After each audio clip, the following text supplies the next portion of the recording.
Bien-aimés dans le Seigneur, c'est un plaisir, un honneur incroyable d'avoir été désigné par Dieu et avoir été appelé par Dieu au ministère de la parole, au ministère qui consiste à communiquer au peuple de Dieu, aux âmes, la pensée de Dieu, la volonté de Dieu. Quel honneur, quel privilège, mais aussi quelle responsabilité. Nous voulons rendre grâce à Dieu pour cela. Et merci pour chacun de vous pour votre disponibilité à suivre ce moment. Et nous rendons grâce à Dieu pour cela. Je vous salue tous dans le nom du Seigneur. Je suis porteur aussi d'une salutation de notre église Pont de Grâce ici à Seattle, d'où je suis en train d'enseigner, mais aussi de ma famille, mon épouse et mes enfants. Cela dit, aujourd'hui, par la grâce du Seigneur, nous allons commencer notre séminaire pascal, c'est-à-dire en cette semaine pascale, c'est-à-dire de la Pâque. Nous allons commencer aujourd'hui et par la grâce de Dieu terminer le dimanche. On va faire une petite pause le samedi pour nous préparer à être là le dimanche matin et célébrer la grande fête de la Pâque. Comme vous le savez, la Pâque, c'est vraiment la grande célébration du christianisme, c'est la fête qui est au centre du christianisme. Mais malheureusement, comme vous le constatez, plusieurs célèbrent mieux et un peu plus vigoureusement la Noël au détriment de la Pâque, oubliant que sans la Pâque, nous n'avons pas de christianisme. Nous n'avons pas de christianisme. Ce n'est pas à dire que la Noël n'est pas importante, elle est certainement importante, car par elle, nous célébrons l'incarnation de Jésus, car il doit naître pour mourir. Voilà, donc les deux vont ensemble. Cependant, la Pâque est la plus importante, parce que sans elle, nos péchés ne peuvent pas être pardonnés, et nous ne pouvons pas communier avec Dieu, nous ne pouvons pas connaître Dieu, nous ne pouvons pas vivre avec Dieu, et nous ne pouvons pas, par conséquent, le servir. Alors, nous allons cette semaine partager la parole sous le thème, comme il a été annoncé, Christ, souverain sacrificateur parfait. Christ, souverain sacrificateur parfait. Et cette thématique est tirée du livre des Hébreux, c'est-à-dire l'épître aux Hébreux, dans le Nouveau Testament, que nous allons parcourir considérablement. Parce que ces livres ici, c'est le meilleur livre qui nous permet de mieux percevoir le ministère de Christ en tant que sacrificateur. Vous savez, Christ a ces trois offices ou ces trois titres importants et rôles qu'il joue dans la révélation biblique. Il est roi, il est prophète, mais il est aussi sacrificateur. Et de ces trois-là, le sacrificateur est plus important pour nous. Parce que, par son rôle de sacrificateur, son appel ou son ministère de sacrificateur, il nous apporte le salut, et le salut sans lequel nous ne pouvons pas communier avec Dieu et nous ne pouvons pas recevoir de Dieu ses bénédictions, ses faveurs et ses grâces, et encore moins le servir. Et aujourd'hui, nous allons, durant cette semaine, devrais-je dire plutôt, nous allons focaliser notre attention sur le ministère sacerdotal de Christ, c'est-à-dire lié à sa sacrificature, à son titre, à son rôle de souverain sacrificateur. Le séminaire va s'étendre sur 5 jours, comme on l'a dit, et je ne suis pas le seul orateur. Il y a mes frères Enoch Harper, qui va aussi intervenir dans ce séminaire, et aussi Dieudonné Kassongo, qui va aussi intervenir. Et nous avons 5 interventions, j'en prendrai 3, et les autres frères vont prendre une intervention chacun. Mais je voudrais d'abord, avant d'aller plus loin, de verser dans la matière, dire pourquoi ce séminaire est important. Pourquoi ce séminaire est important? Naturellement, d'abord, c'est parce que c'est la semaine de la Pâque, la semaine la plus importante du christianisme. Vous voyez, c'est la fête de la Pâque qui commémore la mort et la résurrection de Jésus-Christ. La résurrection sans laquelle la mort de Christ n'a pas de sens. la mort de Christ n'est pas approuvée, la mort de Christ n'est pas reconnue par Dieu. La résurrection, c'est le sceau d'approbation de Dieu pour l'œuvre que Christ a accomplie à la croix pour nous. Voyez-vous? Et en tant que chrétien, je pense que cette semaine pascale devrait être passée dans une attitude de méditation ou de s'asseoir pour pouvoir chercher à comprendre mieux, mais pourquoi Jésus est mort, pourquoi Jésus est venu, et pourquoi il est ressuscité, et pourquoi c'est important. Et j'insiste sur cet aspect parce que, et vous allez voir que nous allons insister considérablement durant cette rencontre ici, cette semaine, parce que aujourd'hui, plusieurs chrétiens sont plus préoccupés par ce que Dieu peut faire pour eux, ce que Dieu peut leur donner, ce que Dieu peut rendre possible dans leur vie. Et par conséquent, ils sont tout le temps impatients vis-à-vis de la doctrine de la foi chrétienne. Ils sont impatients et ils veulent dire, pasteur, vas-y, parlez-nous vite de ces choses-là pour qu'on passe aux prières et les prières vont nous aider à avoir la main de Dieu. Mais je pense qu'ils se trompent de religion. Parce que la religion chrétienne, c'est la religion de la révélation de Dieu en Jésus-Christ par le Saint-Esprit. Par le Saint-Esprit. Qu'est-ce que cela veut dire? Jean chapitre 17, verset 3, il dit mieux. Et ce sont les paroles de Christ. Il dit, « Or la vie éternelle, c'est qu'ils te connaissent, toi, le seul vrai Dieu, et celui que tu as envoyé, à savoir Jésus-Christ. » La vie éternelle, la vie chrétienne, la vie avec Dieu a pour but de connaître Dieu. Et on ne peut connaître Dieu que par celui en qui il s'est révélé, à savoir son Fils bien-aimé Jésus-Christ. Et tout cela n'est possible que par le Saint-Esprit. Donc voyez-vous, le but même ultime de la vie chrétienne, ce n'est pas d'être béni et encore moins d'aller au ciel. Je sais que plusieurs s'attendent à l'enlèvement. Ils veulent être enlevés et aller au ciel. C'est une bonne chose. Cependant, le but ultime de Dieu n'est pas de nous enlever. C'est de nous amener à le connaître lui. Et même lorsque nous serons enlevés, si enlèvement il y aura, eh bien, c'est en vue de communier avec Dieu pour le connaître. C'est pour le connaître. Donc par conséquent, le fondement de la vie chrétienne, c'est la connaissance de qui il est et nous ne pouvons le connaître que par Christ. Et vous ne pouvez pas connaître Christ sans connaître la raison pour laquelle il est venu dans le monde et l'œuvre qu'il a accomplie à la croix.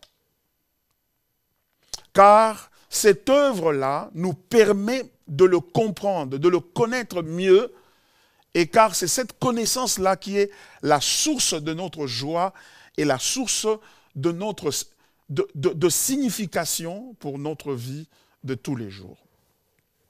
Nous voulons dire donc que connaître Christ dans son œuvre, c'est le connaître comme sacrificateur. C'est le connaître comme souverain sacrificateur. Et cette connaissance-là est très importante pour nous permettre de mieux communier avec lui, mais aussi jouir de toutes les implications et de toutes les bénédictions qui sont attachées à sa nature et à cette œuvre qu'il est venu accomplir, l'œuvre de la rédemption par son sacerdoce. Il ne pouvait pas accomplir cette œuvre de salut ou de rédemption sans être un souverain sacrificateur. Et nous allons voir quelles sont les conditions pour que quelqu'un soit un souverain sacrificateur et comment Christ est devenu souverain sacrificateur. Car sans cette qualité-là, il ne peut pas nous sauver. Durant cette semaine et ce séminaire, bien entendu, nous voulons que chaque chrétien comprenne que la Pâque est la célébration du sacerdoce parfait de Christ. Que la Pâque est la célébration du sacerdoce parfait de Christ. C'est-à-dire qu'à la Pâque, Christ est en train de servir. À la Pâque, Jésus n'est pas victime des événements malheureux qui lui sont arrivés. C'est-à-dire, comme on dit dans la vie, hein, les mauvaises choses arrivent aux bonnes personnes. Jésus n'était pas victime d'un concours malheureux de circonstances et qui a débouché sur sa crucifixion à cause de la mauvaise foi de ceux-là qu'il avait accusés. Mais Dieu, puisqu'il est Dieu, il est bon, il a dit que tu es innocent, tu n'as pas fait de mal, eh bien, je vais faire de toi le sauveur de tous ceux-là qui vont croire en toi. Tel n'est pas ce que la Bible nous enseigne. Jésus n'est pas un sauveur accidentel. C'est un sacrificateur. Il a été nommé, il a été désigné par Dieu comme tel. Il a été établi par Dieu. Et c'est en cette qualité-là qu'il est allé à la croix. Par conséquent, l'œuvre de la croix, quand on voit Jésus à la croix, on le voit en train de servir. Il est en train de servir à la croix. Avant la croix, à la croix et après la croix, il est en train de servir. Et d'ailleurs, son service en tant que souverain sacrificateur ne s'arrête pas à la croix. À la croix, il a, comme qui dirait, récolté. Il a réalisé, il a obtenu le sacrifice qui devait maintenant aller présenter à son Père. Donc l'œuvre de la rédemption ne s'arrête pas à la croix. C'est pourquoi il devait ressusciter. Pourquoi? Pour aller au ciel et aller présenter à Dieu son sacrifice et ainsi réaliser le sacerdoce et accomplir le travail du souverain sacrificateur. C'est pour cela qu'au pied de la croix, il y avait sa mère et d'autres quelques disciples au pied de la croix et qui pleuraient. Et Jésus va leur dire, ne pleurez pas pour moi, pleurez plutôt sur vos propres péchés. Donc Jésus est en train de dire que je ne suis pas ici comme une victime de la mauvaise foi ou d'un avortement de justice. Car, vous vous rappelez, Pilate avait tout fait pour disculper Jésus. Car, selon son évaluation, Jésus n'était pas digne de cette mort-là. Jésus n'était pas digne de cette mort-là. Mais malgré tous ses efforts, Jésus a fini par être crucifié. Mais Jésus lui-même dit, je ne suis pas une victime. Je suis un souverain sacrificateur. Je suis au travail. Je suis au bureau. Je suis en train de travailler. Alors du coup, vous comprenez que la perception que nous avons de Jésus, et même de la croix, et parfois du sang de Jésus-Christ, peut s'avérer différente de ce que la Bible nous enseigne au sujet de Jésus, au sujet de cette œuvre qu'il a faite. Pourquoi cette semaine, nous voulons passer du temps à scruter les Écritures, aller en profondeur pour découvrir ce que la Bible enseigne au sujet de ce que Christ a fait à la croix. Donc, parler de la Pâque, c'est parler du sacerdoce de Christ, c'est-à-dire parler de la fonction de sacrificateur que Jésus a assumé et il a accompli alors qu'il était à la croix. Ce que vous voyez à la croix, c'est une partie du travail du sacrificateur qu'il est. Et il a dû ressusciter pour aller continuer à faire ce travail-là dans le tabernacle divin. Dans le tabernacle divin, ça veut dire dans le vrai temple. Car ce que nous avons dans l'Ancien Testament, comme Dieu l'avait dit à Moïse, était un modèle qui était construit sur base de l'original que Dieu avait révélé à Moïse. Il lui a dit, tu vas construire le tabernacle exactement comme je te l'avais montré sur la montagne. Ce qui veut dire que ce qui était sur la terre était une sorte de copie, et c'est une sorte de modélisation d'une réalité qui existait et qui était aux cieux et devant Dieu. Et quand Christ est venu, il est venu pour prendre le sacrifice. Et ce sacrifice-là, c'est sa propre vie qu'il a prise et qu'il va amener après sa résurrection. Il est allé au ciel, il est allé présenter le sacrifice à son Père. Et ce sacrifice a été agréé. Et nous allons voir le témoignage des Écritures de cette réalité-là. Et du coup, ça va améliorer notre manière de voir Christ et de voir la Pâque et voir le sacrifice de la croix et jouir de ce sacrifice-là. Et non seulement de ce sacrifice-là, mais jouir des conséquences de ce sacrifice-là, qui se trouve être en la personne de Jésus-Christ. C'est pourquoi il est important. Il est important, mon frère, que tu abandonnes, excusez-moi, que tu abandonnes toutes sortes d'occupations pour que tu prennes le temps de t'asseoir et écouter ces choses et méditer sur ces choses, car c'est à cause de ces choses, c'est pour ces choses que les cieux et la terre ont été créés. Les cieux et la terre ont été créés pour servir de plateforme où Jésus va venir, le Fils de Dieu va venir et il va faire un sacrifice, il va faire le travail de sacrificateur. Il va prendre ce sacrifice-là et il va s'en aller au ciel pour présenter ce sacrifice à Dieu. Et l'acceptation par Dieu de ce sacrifice-là, bien-aimé mon Seigneur, c'est le fondement de notre salut, c'est le fondement de notre joie, c'est le fondement de notre lendemain.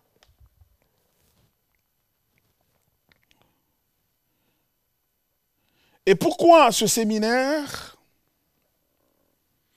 Ce séminaire, donc, nous permet également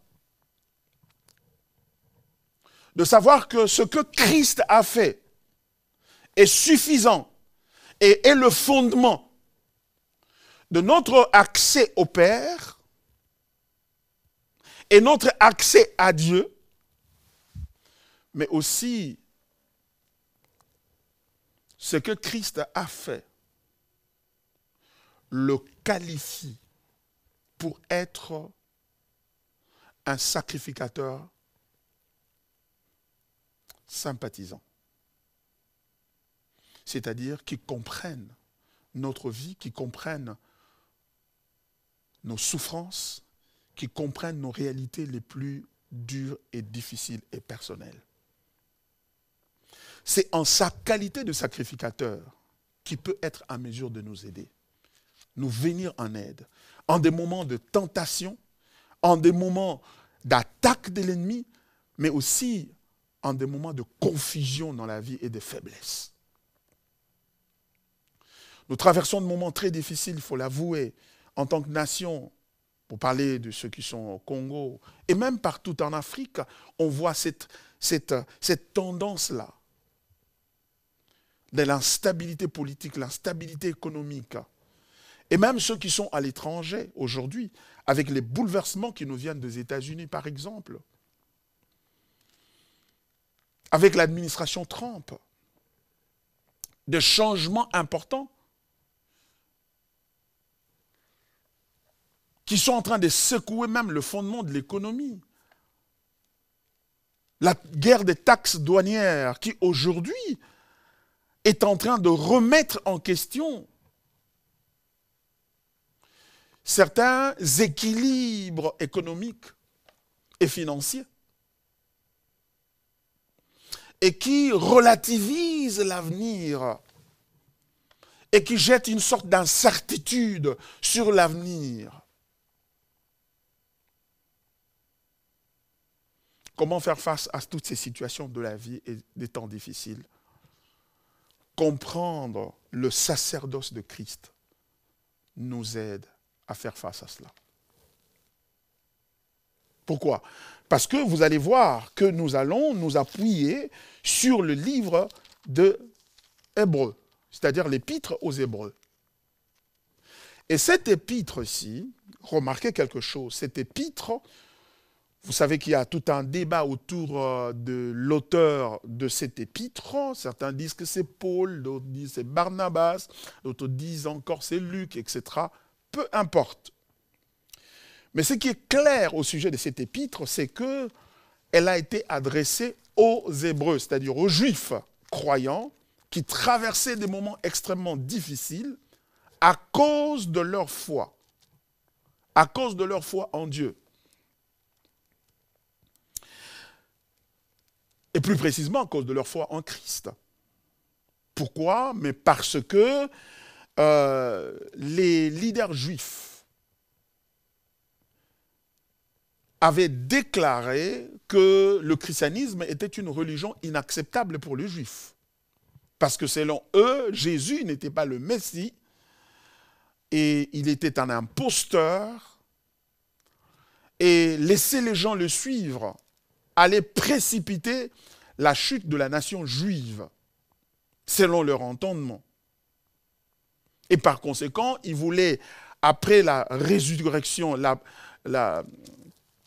présumée, selon eux, résurrection de Jésus-Christ, ils faisaient tous leurs efforts pour pouvoir empêcher les Juifs ou le christianisme à se développer parmi les Juifs.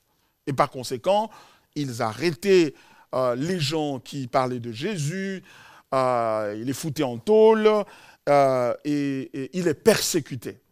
Et non seulement cette persécution venait de leaders juifs, mais aussi des Romains qui voyaient dans l'articulation du christianisme, c'est-à-dire le christianisme qui soutient que Jésus est le Fils de Dieu, qu'il est le nouveau Seigneur, et celui qui règne, il règne dans le ciel et sur la terre, et il revient bientôt installer son royaume sur la terre, et par conséquent, César, le roi, l'empereur romain, ne sera plus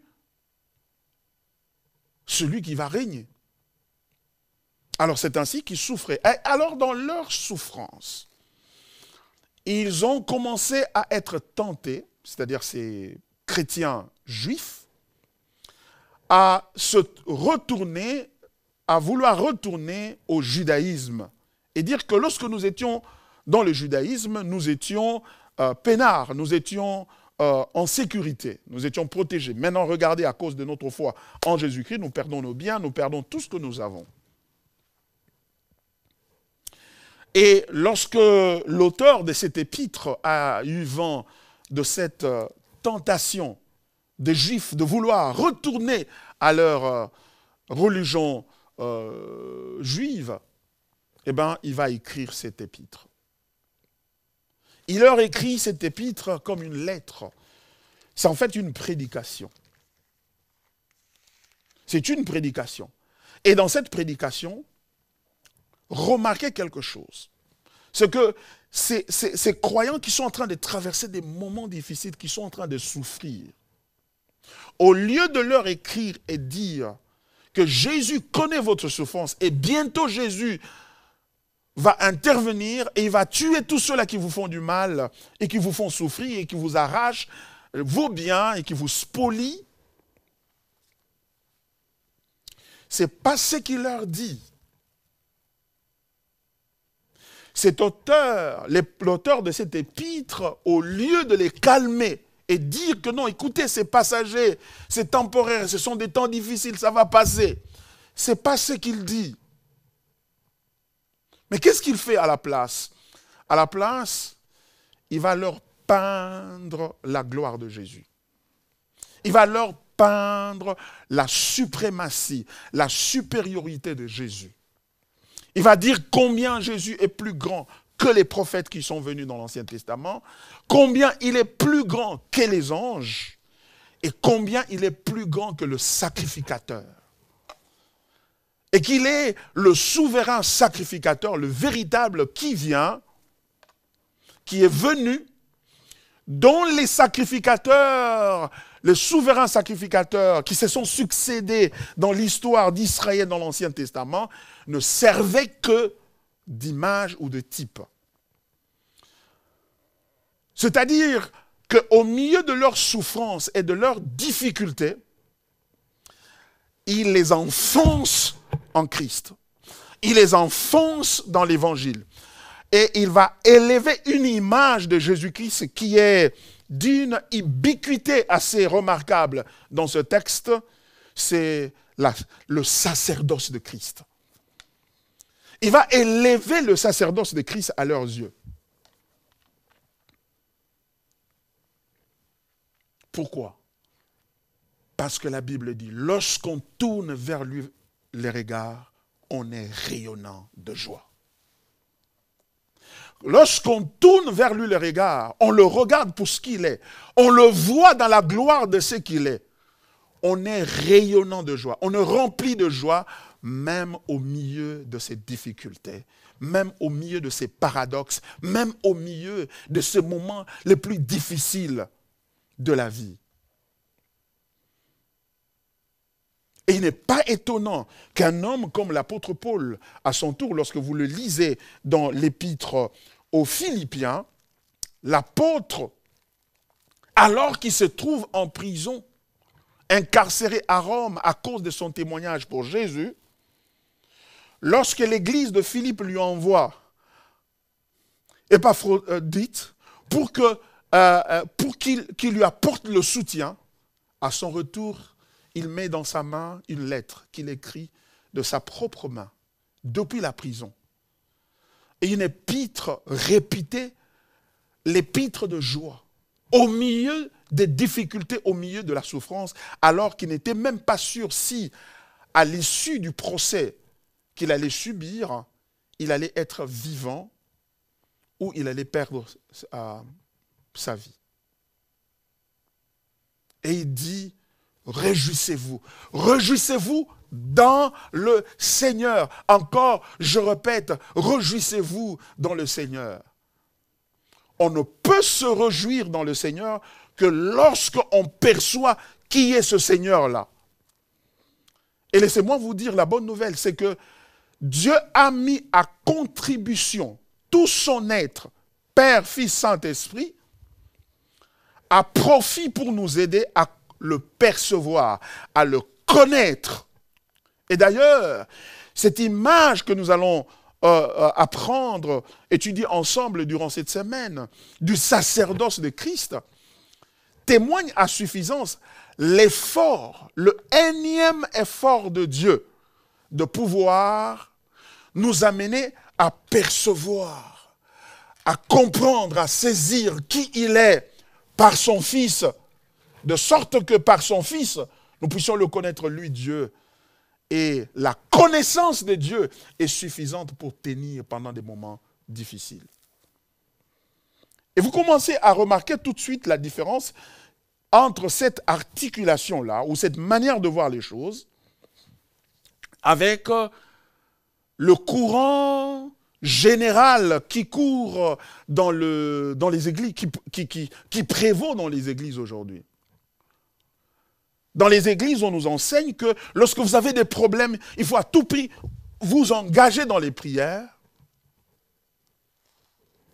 pour arrêter ces problèmes-là, parce que la prière a la puissance d'arrêter les problèmes, les difficultés, etc.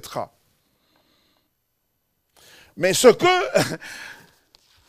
l'auteur de l'épître aux Hébreux nous présente ici est tout à fait radicalement différent. C'est-à-dire qui nous invite à voir Jésus, non pas dans le but que Jésus arrête les problèmes et les difficultés, mais que plutôt nous, ayant perçu la gloire de Jésus, que nous puissions emboîter le pas à Jésus, c'est-à-dire le rejoindre dans le sacerdoce. Car au centre de ce sacerdoce-là, il y a un sacrifice. C'est le sacrifice de lui-même.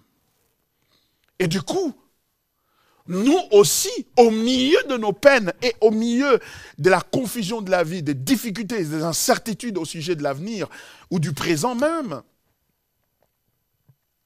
nous sommes invités à devenir des sacrificateurs.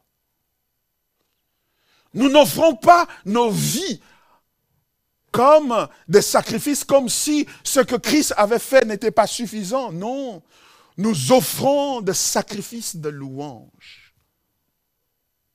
Nous offrons des sacrifices de louange. En regardant Jésus, nous ne l'observons pas seulement comme des spectateurs, mais bien plus. Nous répondons à son invitation. Ainsi, la Bible dit, l'apôtre Pierre dit, nous sommes un royaume de sacrificateurs. Mais à la tête, nous avons un souverain sacrificateur, le chef, le plus élevé, l'exalté. C'est Christ.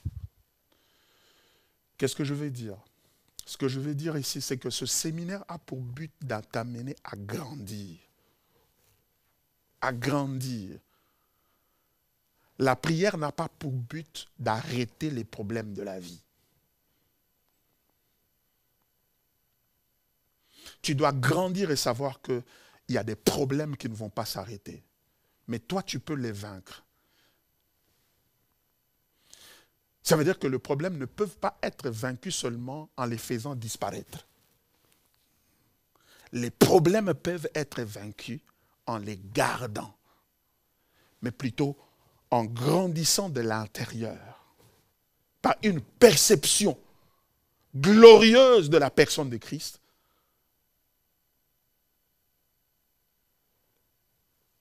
Et ça aussi, c'est possible.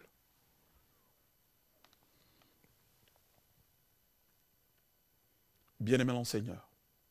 Du coup, nos prières ne vont pas être des prières juste de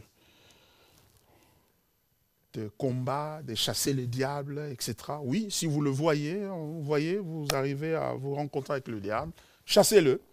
Hein, vraiment, chassez-le.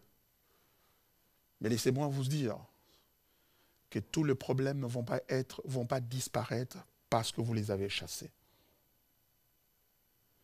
Vous devez vaincre. La Bible dit, l'apôtre Paul dit dans Romains chapitre 8, dans toutes ces choses, nous sommes plus que vainqueurs par celui qui nous a aimés. Dans toutes ces choses. Il ne dit pas après toutes ces choses. Il ne dit pas sans toutes ces choses. Nous sommes plus que vainqueurs. Non, il dit dans toutes ces choses. Pendant que ces choses-là sont là, pendant que la guerre est à l'est, pendant que le travail est difficile à trouver, pendant que la déception amoureuse est en train de brûler, briser notre cœur, pendant que l'argent est difficile à trouver, dans toutes ces choses, nous sommes plus que vainqueurs par celui qui nous a aimés. Et je vais vous dire quelque chose avant que je n'ouvre la Bible, que j'aille un peu plus loin. Parce qu'aujourd'hui, je ne fais qu'introduire cette thématique ici. Parce que l'importance de ces séminaires, ou la capacité à suivre mieux ce séminaire, vient lorsque nous découvrons son importance.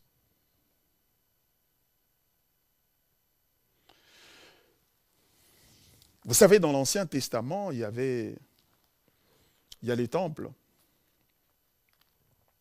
Il y avait le temple, le tabernacle, le temple et le sacerdoce qui avait été installé, dans lequel les fils de Lévi, on va le voir, étaient en train de servir Dieu.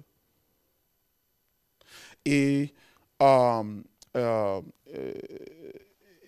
quelque chose s'est passé.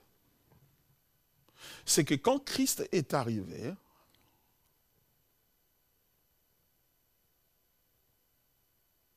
lui qui est le vrai, le parfait souverain sacrificateur, quand il est arrivé, Israël ne l'a pas reconnu. Et qu'est-ce qu'ils ont fait? Ils l'ont rejeté. Et quand ils l'ont rejeté, qu'est-ce qui s'est passé? Dans l'an 70 plutôt, les Romains ont attaqué Israël. Et ils ont détruit le temple, de sorte que jusqu'à ce jour, le temple n'a jamais été reconstruit.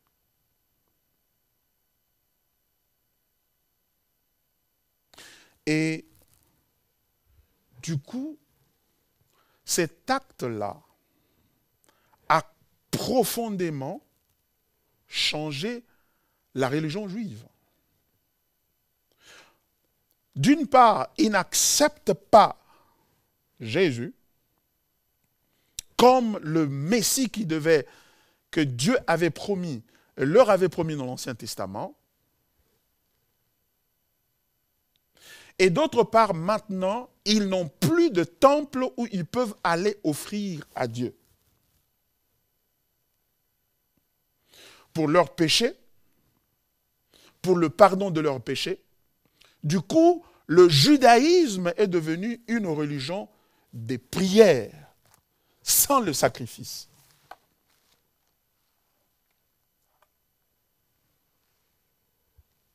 Jusqu'à ce que le jour où ils vont reconnaître en Jésus leur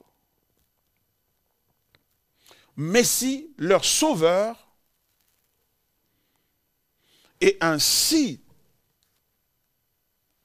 ils auront le pardon de leurs péchés et ils seront restaurés en harmonie avec Dieu. Mais à présent, ils ont une religion qui est une religion de prière sans le sacrifice que Dieu avait institué. Et en même temps, ils ne reconnaissent pas Christ.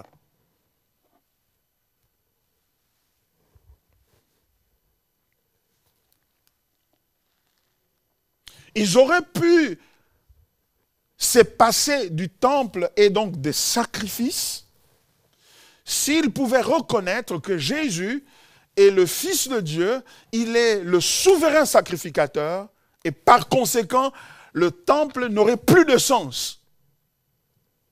Parce que Jésus, par son sacrifice, il a accompli une seule fois pour toutes ce que les souverains sacrificateurs qui se succédaient dans le passé et dans l'Ancien Testament étaient en train de vouloir faire chaque année. Mais n'ont pas reconnu Christ. Et donc, leurs péchés ne leur sont pas pardonnés. Et il n'est pas étonnant que depuis là, ils vont de guerre en guerre, de combat en combat. Je crains qu'aujourd'hui, dans l'Église, nous puissions emboîter les pas aux Juifs. C'est-à-dire que faire du christianisme une religion des prières sans la reconnaissance de la place du sacrifice de Christ, ou à la limite, on est en train de nommer ce sacrifice, on en parle, mais on n'embrasse pas la réalité profonde qui est derrière ce sacrifice-là.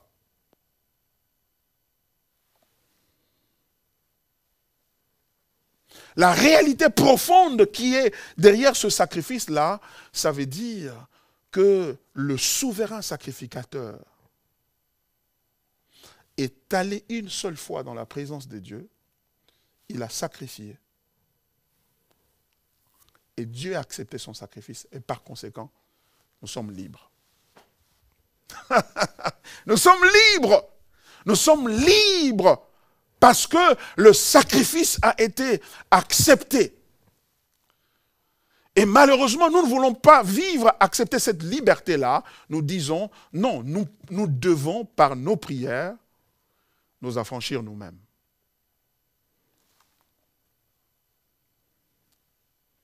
Voilà pourquoi, bien-aimés dans le Seigneur, il est important que nous puissions nous asseoir en tant qu'Église et réexaminer le sacrifice de Christ, réexaminer la sacrificature de Christ ou le sacerdoce de Christ. Parce que ces sacerdoces-là, c'est un sacerdoce qui a eu lieu dans le contexte de l'alliance. Et cette alliance a été acceptée. Et puisque cette alliance a été acceptée par Dieu, elle est instituée, elle est établie comme une alliance éternelle, la nouvelle alliance en Christ par le sang de Jésus-Christ. Et cela a été possible parce que nous avons eu un souverain sacrificateur parfait.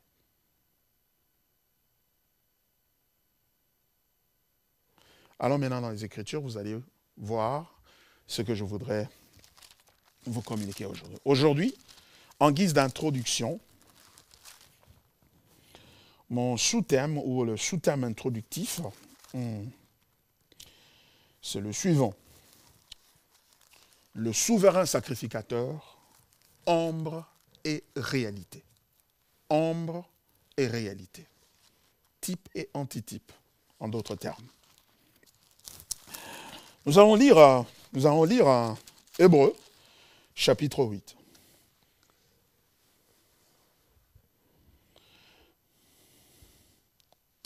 C'est-à-dire que la connaissance de ces choses, la compréhension par nous de ces choses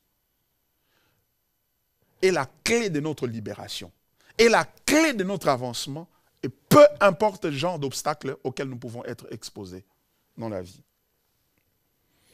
Je vais lire à partir du verset 1er, Hébreux chapitre 8.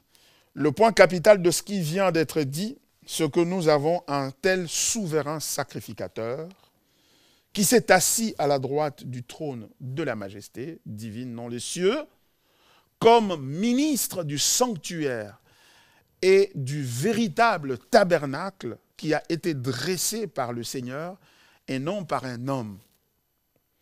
Tout souverain sacrificateur est établi pour présenter des offrandes et des sacrifices, d'où il est nécessaire que celui-ci ait aussi quelque chose à présenter. S'il était sur la terre, il ne serait pas même sacrificateur, puisque là sont ceux qui présentent les offrandes selon la loi, lesquels célèbrent un culte, image et ombre de choses célestes, selon que Moïse en fut divinement averti, lorsqu'il alla construire le tabernacle. Aie soin, lui fut-il dit, de faire tout d'après le modèle qui t'a été montré sur la montagne. Mais maintenant, il a obtenu un ministère d'autant supérieur qu'il est le médiateur d'une alliance plus excellente qui a été établie sur des meilleures promesses. Je vais m'arrêter là.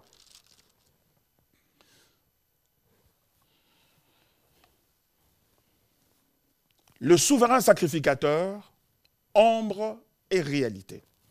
Dans ce message introductif, ce que je voudrais faire sur base de ce texte ici, c'est de vous montrer l'origine du sacerdoce de Christ, c'est-à-dire de sa qualité de souverain sacrificateur. L'origine de son sacerdoce est divin. Cependant, Dieu, pour des raisons pédagogiques, pour nous aider à nous apprendre l'importance et la particularité du sacerdoce de Christ, au lieu de commencer par Christ, il a commencé par des images et des ombres, c'est-à-dire des actes qu'il a demandé à Israël, son peuple, de poser, qui vont être une sorte de préfiguration qui donne l'image de ce qui va arriver, mais qui n'est pas encore arrivé, de sorte que lorsque son peuple passe plus de temps avec ces images ou ces symboles ou ces pratiques-là, que ces pratiques-là puissent les aider à comprendre la pertinence, la nécessité de la venue de la réalité, c'est-à-dire de Christ lui-même. Voyez-vous? Et tout l'Ancien Testament est rempli des images, est rempli des types qui pointent vers Christ comme le souverain sacrificateur. C'est-à-dire que la fonction que ces images-là, ou ces symboles du tabernacle, de sacrifice, et même de sacrificateur qui offraient dans l'Ancien Testament, le but ultime, c'était de conduire à Christ. Mais Dieu n'a pas voulu conduire à Christ comme s'il s'imposait. Mais il voulait que son peuple aussi arrive à comprendre comment la nécessité de Christ émerge des limitations associées avec les symboles ou associées aux symboles ou aux pratiques que Dieu avait instituées dans l'Ancien Testament. Et les limitations de ces pratiques-là ou de ces symboles-là les a conduits ou les ont conduits, les Israélites, à réaliser que nous avons besoin de la réalité, ou nous avons besoin d'une capacité plus grande que nous ne pouvons pas obtenir de ces symboles et de ces réalités. Oui. Donc par conséquent, dans ce sens-là, sans Christ, il est impossible de pouvoir jouir de l'effectivité ou des bénéfices maximum vers lequel ces symboles-là pointaient. Lisons le texte ici, vous allez voir. Le point capital de ce qui vient d'être dit, c'est que nous avons un tel souverain sacrificateur. Nous sommes maintenant dans le Nouveau Testament, nous avons un souverain sacrificateur qui s'est assis à la droite du trône de la majesté divine dans les cieux. Notre sacrificateur est vivant et il est assis à la droite du Père. Et il est assis à la droite du Père après avoir fait le sacrifice, c'est-à-dire après la croix, après Golgotha. Troisième jour, il est ressuscité et il est monté au ciel. Il s'est assis à la droite du Père. Et il est assis à la droite du Père, pourquoi? Parce qu'il a rendu le sacrifice. Il a performé, il a réalisé, il a accompli le travail qui lui était confié. Quel travail? Le texte l'a dit. Un tel souverain sacrificateur, le travail de sacrificateur, il a accompli et il est assis à la droite du Père. Et nous allons voir ce que cela implique. Au verset 10, il dit, comme ministre du sanctuaire et du véritable tabernacle qui a été dressé par le Seigneur et non par un homme. L'auteur de l'épître est en train de dire que Christ, non seulement qu'il est assis là, mais il est assis en tant que ministre du sanctuaire et du véritable tabernacle. C'est-à-dire qu'il y avait sur la terre un tabernacle, un temple sur la terre. Vous vous rappelez le jour où Jésus est mort à la croix. Le rideau qui divisait le lieu saint, qui le séparait du lieu très saint, ce rideau a été déchiré en deux, et ce, de haut vers le bas. Comme pour dire, symboliquement, de façon imagée, que maintenant, la voie ou le voile qui empêchait les hommes ou le peuple de Dieu à pouvoir accéder à la présence de Dieu a été déchirée et cette voie a été ouverte. Cependant, le texte est en train de nous dire ici qu'au ciel également, il y a un temple, il y a un sanctuaire, le véritable tabernacle, qui a été dressé par le Seigneur et non par un homme. Ça veut dire que la nécessité de faire la sacrificature ou le sacerdoce n'est pas une histoire ou n'est pas une réalité que Moïse a imposée ou qui est attachée uniquement au peuple juif. Ce que Dieu a demandé à Israël, c'est-à-dire par le truchement de Moïse, de construire le tabernacle, selon le modèle qu'il avait vu, était une réalité qui est auprès de Dieu. Ça veut dire que Dieu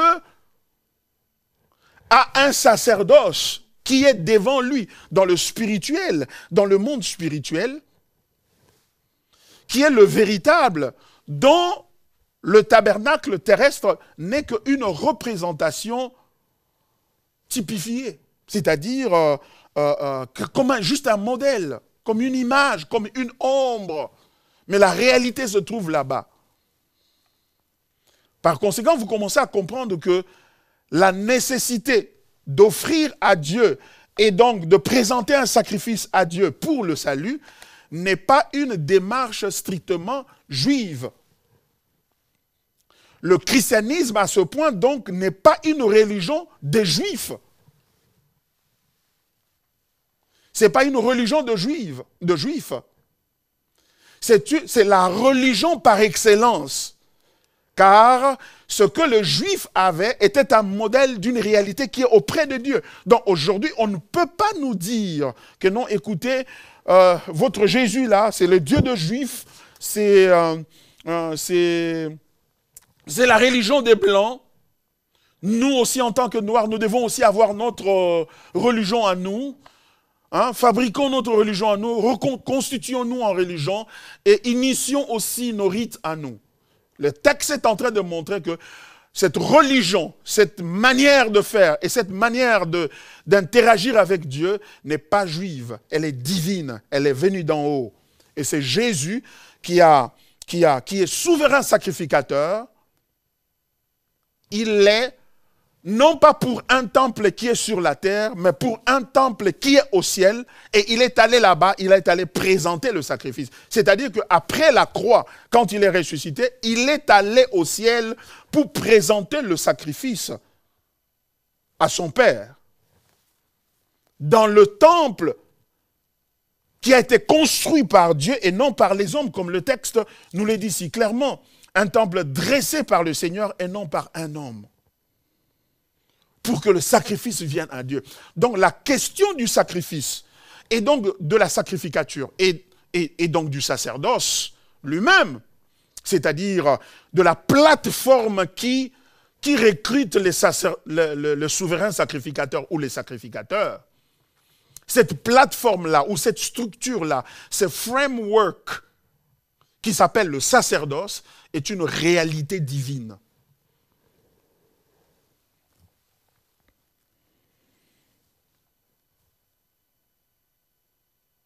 Donc ce que Jésus était en train de faire, il le faisait pour le compte de Dieu. Et dans aucune autre religion que nous avons dans le monde, ils ont une telle articulation. C'est vrai, il y a plusieurs religions à côté de nous, autour de nous. C'est vrai. Et dans chaque religion, il y a un sens de sacrifice, il y a un sens du sanctuaire, du sacré, etc. Mais ce que nous lisons ici dans la Bible est très important parce que la Bible est en train de nous dire que tout ce que nous avons vu dans l'Ancien Testament comme sacrifice et sacrificateur et le sacerdoce lui-même n'était qu'une préfiguration d'une réalité, n'était qu'une ombre de choses qui sont célestes et qui sont spirituelles. Qu'est-ce que cela veut dire aussi?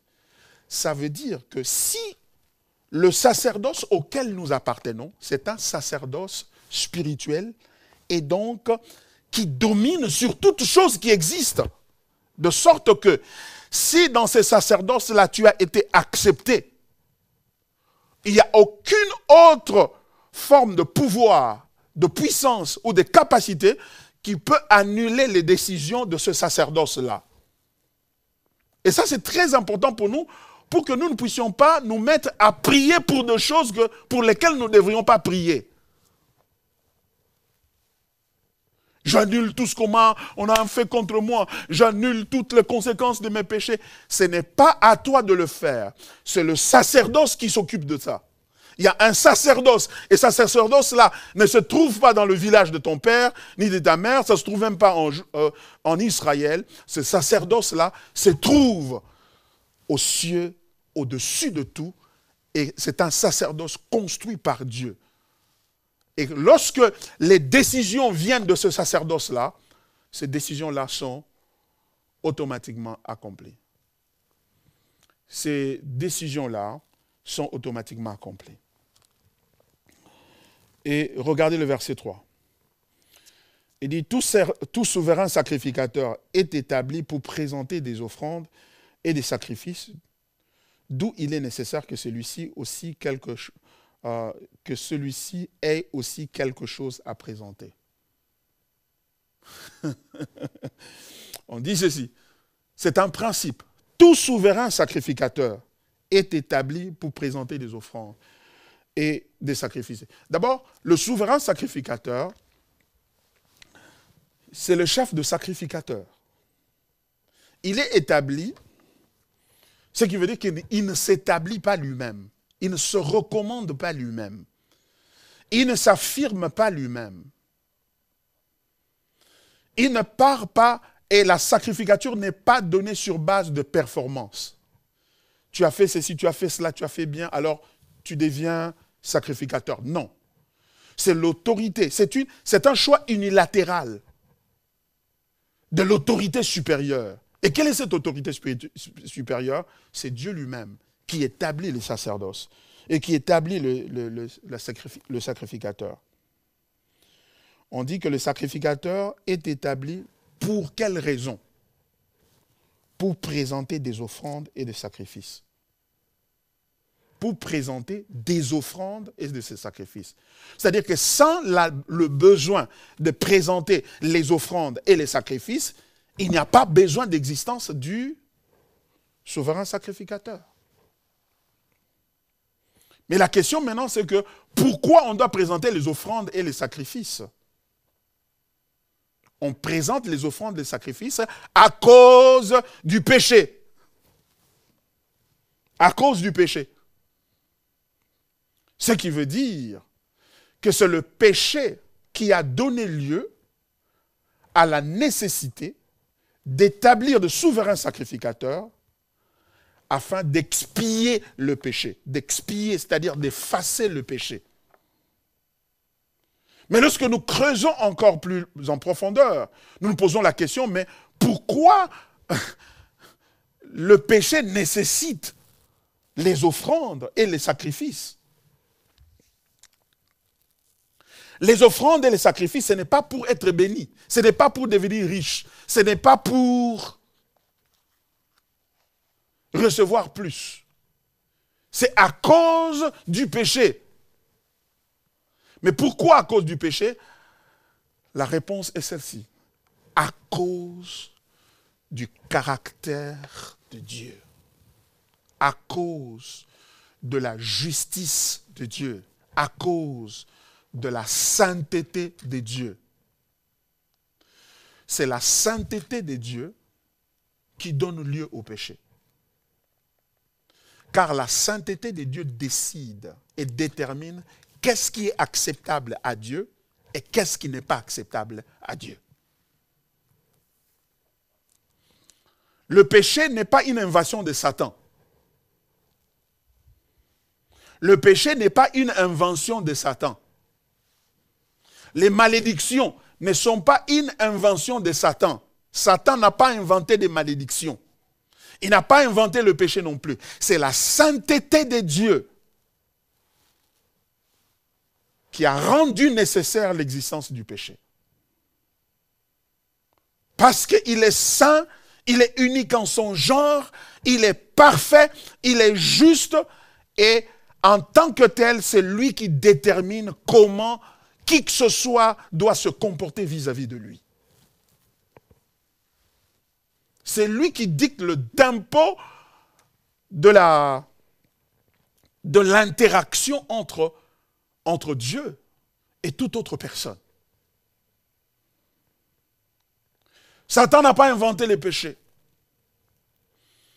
Le péché est venu de Dieu parce que c'est lui qui le définit, c'est lui qui dit. Et il a placé un jour, on l'a vu quand il a créé Adam et Ève, et il les a placés dans le jardin. Et il leur a dit, vous pouvez manger de tous les fruits des arbres du jardin, à l'exception de l'arbre qui se trouve au milieu du jardin. L'arbre de la connaissance du bien et du mal. Car le jour où vous en mangerez, eh bien vous mourrez. Donc c'est lui qui a dit que le péché, c'est ça. Ce n'est pas Satan qui a dit que c'était ça le péché. Et par conséquent, ce n'est pas aussi Satan qui a dit que la mort viendrait. La mort ne vient pas de Satan. La mort vient de Dieu. Comme conséquence de la distanciation ou du fait de s'écarter, de s'éloigner de son standard de vie, de son commandement, de son alliance. Et quand tu t'éloignes, celui qui va te sanctionner, qui va amener la mort, ce n'est pas Satan, c'est Dieu.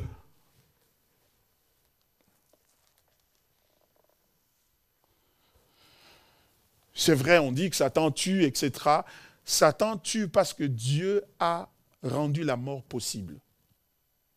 Sans Dieu, Satan ne peut pas tuer.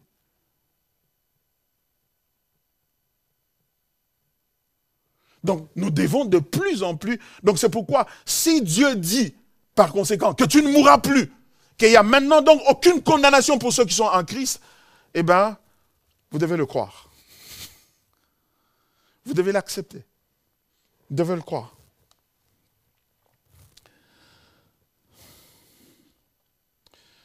Tout souverain sacrificateur est établi pour présenter des offrandes et des sacrifices.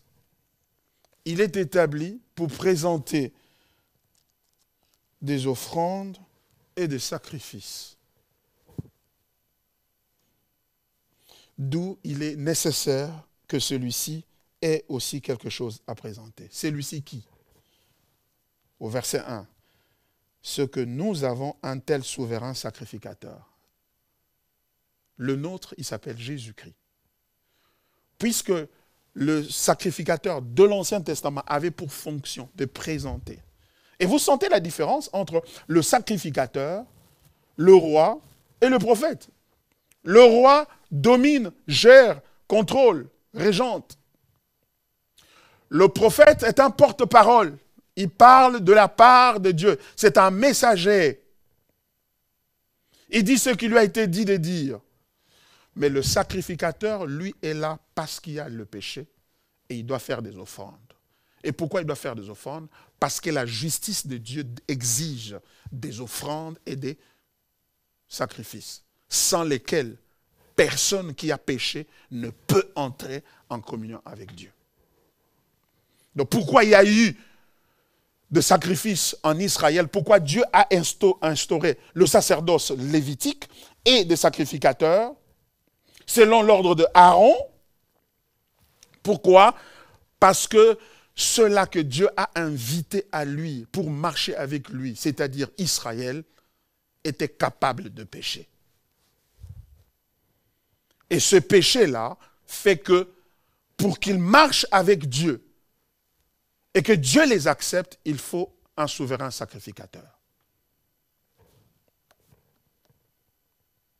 Un souverain sacrificateur, mais qui a des adjoints, comme qui dirait, des sacrificateurs qui servent. Mais le souverain sacrificateur est le seul qui présente à Dieu, une fois l'an, le sacrifice en entrant avec un sacrifice de sang pour le péché du peuple dans la présence de Dieu, dans cet endroit qu'on a appelé le lieu très saint, le troisième compartiment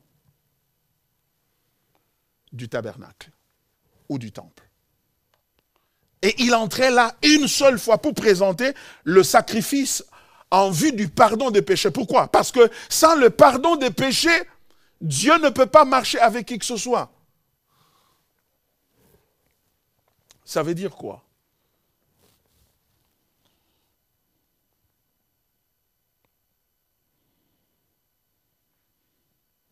Ça veut dire que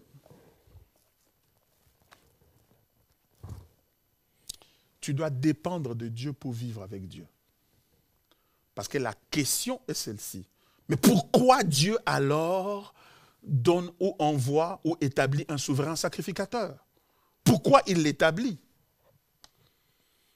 Parce qu'il a dit, le jour où tu mangeras de ce fruit, tu mourras. L'âme qui pêche, c'est celle qui mourra. Mais pourquoi il ne te laisse pas mourir, ou à la limite, il laisse les autres mourir, et il décide que ceux-ci, c'est-à-dire Israël, son peuple qui s'est choisi, ne va pas mourir. Pourquoi son peuple ne va pas mourir? La réponse à cette question se trouve en Dieu encore, à cause de sa miséricorde. Par conséquent, le souverain sacrificateur existe à cause de deux choses. La première, à cause de la justice de Dieu qui demande réparation. Parce qu'il y a le péché, Dieu demande pour que le pécheur vienne vers Dieu. Il faut absolument qu'il y ait une offrande pour réparer le tort qui a été commis contre Dieu. Mais deuxièmement, parce que Dieu est miséricordieux, parce qu'il n'était pas obligé d'envoyer un sacrificateur. Il pouvait appliquer sa justice sur le pécheur et tuer le pécheur. Mais ce n'est pas ce qu'il fait. Il envoie le sacrificateur. Par conséquent, le sacrificateur ou l'existence du sacrificateur se justifie à l'intersection. Intersection, je ne dis pas intercession, intersection, là où deux lignes se croisent.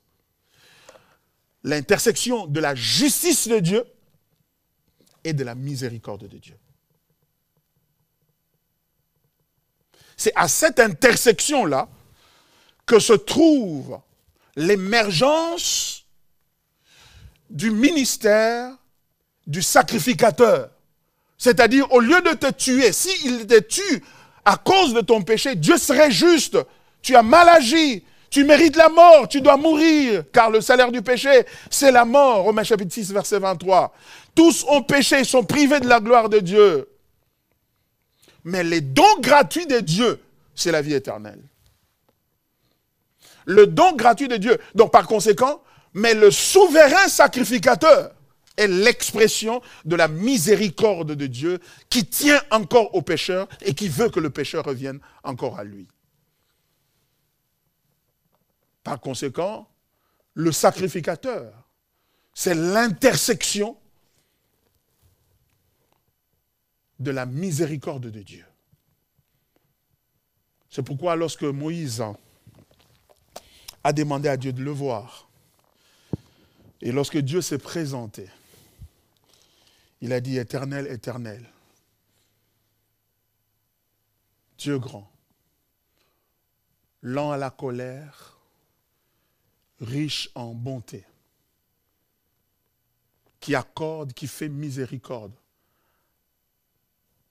jusqu'à la 3e, 4e, 5e génération. Lorsqu'il a demandé de voir la gloire de Dieu, Dieu est venu à lui et il s'est présenté. Il a dit, je suis miséricordieux. Je suis un Dieu juste qui punit l'iniquité, qui ne tient pas le coupable pour innocent, mais qui fait aussi miséricorde. Et pourquoi il fait miséricorde? Parce que c'est ce qu'il est. Par conséquent, le ministère de souverain sacrificateur a été donné en vue, dans le but de révéler le caractère de Dieu, de miséricorde. Par conséquent, de révéler que en Dieu, il y a un souverain sacrificateur qui peut réparer, qui peut arranger, qui peut restaurer, qui peut pardonner, qui peut encore avoir compassion. Car il ne brise pas le roseau cassé. Il n'éteint pas la mèche qui brûle encore. il ne te rejettera pas à jamais. Si tu viens à lui, la solution pour ton problème ne se trouvera pas en toi. La solution de ton mal ne se trouvera pas en toi, mais ça se trouvera en lui. Et il a suffisamment de miséricorde que ton mal ne peut pas épuiser cette miséricorde-là. C'est pourquoi, aujourd'hui, si vous entendez sa voix, n'endurcissez pas votre cœur. Venez à lui de tout votre cœur.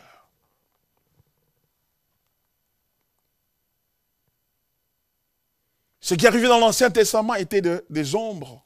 Dans le Nouveau Testament, nous avons ces souverains sacrificateurs, le parfait. Pourquoi le parfait? Parce que les sacrificateurs de l'Ancien Testament devaient être à la fois remplacés à cause de deux choses. Ils étaient faillibles, ils étaient capables de pécher, et de deux, même s'ils ne péchaient pas, ils allaient mourir. Mais celui qui est venu, qui est le parfait, il n'a pas commis de péché, car il n'en a aucun. Et de deux, il est revenu à la vie, il est vivant pour toujours. Nous pouvons compter sur lui. Incluons dans la prière. Seigneur, merci pour ta parole ce soir. Merci pour ta parole, Seigneur. Le souverain sacrificateur. Venons t'adorer. Tu es la seule raison qui explique que nous soyons encore debout, que nous soyons des enfants de Dieu, que nous puissions recevoir le pardon de nos péchés et être adoptés dans la famille des dieux comme des enfants. Tu es la seule raison, Fils du Dieu vivant. Tu as collecté ton sang comme dans un bassin et tu es allé avec au ciel pour présenter à ton Père. Et il a accepté. Et nous voici, Seigneur, des heureux bénéficiaires de ta grâce, des heureux bénéficiaires de ton amour. Ô Dieu de cieux, rien ne nous séparera de cet amour. Rien. Dans toutes ces choses, nous sommes plus que vainqueurs par celui qui nous a aimés. Par celui qui nous a aimés. Même au milieu de temps difficiles, la guerre au pays, de temps économiques difficiles, les problèmes dans le foyer, la solitude, le manque d'argent et beaucoup d'autres problèmes, au milieu de ce problème, nous levons nos yeux vers toi et nous te regardons assis à la droite de Dieu. Tu as terminé le travail. Merci. Merci, souverain sacrificateur. Merci, Fils du Dieu vivant. Merci, bon berger. Merci, Prince de paix. Merci, Seigneur. Merci, cher Saint-Esprit, de venir aider, d'amplifier ces choses que j'ai dites dans le cœur de chacun de nous et de nous aider, s'il te plaît, à te connaître mieux et à jouir de ces choses. Seigneur, merci. Merci, aide-nous cette semaine, Seigneur. Que rien ne vienne nous distraire cette semaine. Seigneur, que nous continuions à venir ici chaque soir jusqu'à terminer cette semaine pascale. Nous voulons la terminer différemment. Nous voulons te voir différemment dans ta gloire, la gloire du souverain sacrificateur, le parfait. Merci. Au nom de Jésus. Amen.